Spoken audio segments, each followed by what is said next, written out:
আমরা যারা business consulting বা কোচিং বিজনেসের সঙ্গে যুক্ত, আমাদের কাছে একটা অনুরোধ প্রায় আসে, স্যার আমি চাকরি ছেড়ে ব্যবসা করতে যাচ্ছি, আমি রেস্টুরেন্ট খুলতে চাই, এডুকেশন ব্যবসায় নামবো ভাবছি, অথবা জুতো ম্যানুফ্যাকচারিং এর একটা ছোট ইউনিট খুলতে চাই, এই ব্যবসায় সাফল্যের সম্ভাবনা কিরকম? অতি সম্প্রতি আমার এক তুতো ভাই মোবাইলে ফোন করে বলল, দাদা আমরা 3 বন্ধু চাকরি ছেড়ে ব্যবসায় নামছি, আমাদের ব্যবসা করার অভিজ্ঞতা নেই, আপনাকে একটু সাহায্য করতে হবে, ভালোভাবে ব্যবসা করার জন্য যদি কিছু টিপ দিতে পারেন তাহলে খুব ভালো হয়। প্রশ্নটি আপাত দৃষ্টিতে খুব সহজ মনে হলেও উত্তরটি বেশ কঠিন, তবে সহজ উত্তর যে নেই তাও নয়। উত্তর দেওয়ার আগে আমি 2-1টা কথা আপনাদের বলতে চাই। যেমন প্রত্যেক ব্যবসার নিজস্ব একটা চরিত্র আছে, একটা বলয় আছে, একটা গতিপথ আছে, প্রত্যেক ব্যবসার নিজস্ব একটা রুলস অফ দি গেম আছে। ব্যবসার মূল জায়গা হলো বাজার, প্রত্যেক ব্যবসার এই বাজারের চরিত্র আলাদা। তাছাড়া কি মাল মশলা লাগবে, কি প্রযুক্তি সঠিক তাও আলাদা। এছাড়া এক এক ব্যবসায় এক এক রকমের নেতৃত্ব লাগে, অর্থাৎ লিডারশিপের স্টাইলটাও আলাদা। যেমন বিনোদন শিল্পে যে ধরনের নেতৃত্ব লাগে সেই ধরনের নেতৃত্ব দিয়ে মিনি স্টিল প্ল্যান্ট চালানো যাবে না। ভালো ব্যবসার মূল আধারটি কি তা আলোচনার আগে আর একটা ব্যাপার আমাদের জানতে হবে। 80-90 দশকে যেভাবে ব্যবসা হতো, এখন কিন্তু ব্যবসার ধরন ধারণ পাল্টে গেছে, ব্যবসার চরিত্র অভিমুখ অনেকটাই বদলে গেছে। 80 ও 90 দশকে কোনো প্রোডাক্ট বা সার্ভিস মার্কেট বা বিপণন করতে গেলে পেপারে বিজ্ঞাপন, টিভি রেডিওতে বিজ্ঞাপন খুব জরুরি ছিল, আর এই বিজ্ঞাপনের মাধ্যম ছিল বেশ খরচ সাপেক্ষ।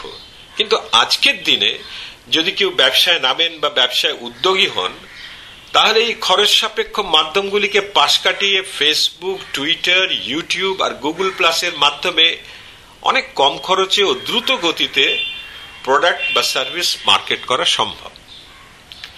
এবার ভালো ব্যবসা করার মূল আধারের প্রশ্নে আসা যাক।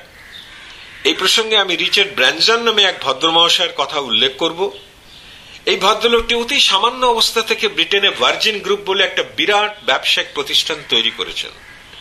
সম্প্রতি তিনি বিবিসি রেডিওতে 5 classic rules of good business, অর্থাৎ ভালো ব্যবসা করার 5টি ধ্রুপদী সত্যের উল্লেখ করেছেন। সেগুলো হলো: 1, যে ব্যবসায় আপনি নামবেন সেই ব্যবসার ক্ষেত্রটিকে কি আপনি মন প্রাণ দিয়ে ভালোবাসেন? অর্থাৎ সেই ব্যবসায় আপনি নিমগ্ন হতে পারেন কি? যদি হতে পারেন তাহলে সেই ব্যবসায় আপনি নামতে পারেন। 2, এমন কিছু করুন যা অন্যের থেকে আলাদা, অর্থাৎ আপনাকে ইনোভেটিভ হতে হবে।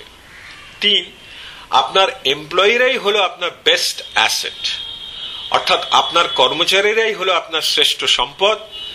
সুখী কর্মচারীরাই সুখী গ্রাহক তৈরি করতে পারে। অন্যের কথা শুনুন, নিয়ম করে গ্রাহক ও কর্মচারীদের থেকে ফিডব্যাক নিন, অর্থাৎ তাদের কথা শুনুন। 5 নম্বর হলো নিজেকে ভিজিবল করুন, অর্থাৎ দেখনদারির প্রয়োজন আছে। ক্যামেরার পেছন থেকে সামনে আসুন, আপনার কোম্পানি ও আপনার প্রোডাক্টের ওপর আলোকপাত করুন, এটা জরুরি। ব্র্যানসন সাহেব অতি সহজ কথায় ভালো ব্যবসা করার 5টি সত্য সুন্দরভাবে ব্যাখ্যা করেছেন। যদিও 80 ও 90 দশকের ব্যবসার গতি প্রকৃতি ও চরিত্র আজকে বদলেছে, কিন্তু ভালো ব্যবসার মূল আধারটি খুব একটি বদলায়নি, যাকে বলে basic rules remains the same.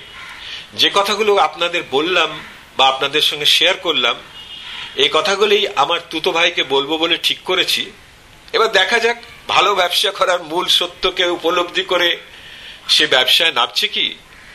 আমার দিক থেকে তাকে ও তার বন্ধুদের বেস্ট উইশেস বা অভিনন্দন জানাচ্ছি।